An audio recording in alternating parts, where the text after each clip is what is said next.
नाशिकच्या तपोवनातील झाडांविषयी माहिती 60 सेकंदात. नैसर्गिक आवरण.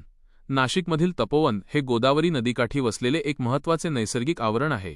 येथे देशी आणि विदेशी झाडांची मोठी साखळी आहे. जैवविविधता. या परिसरात 67 प्रकारची औषधी गुणधर्म असलेली झाडे आणि 52 जातींचे पक्षी आढळतात.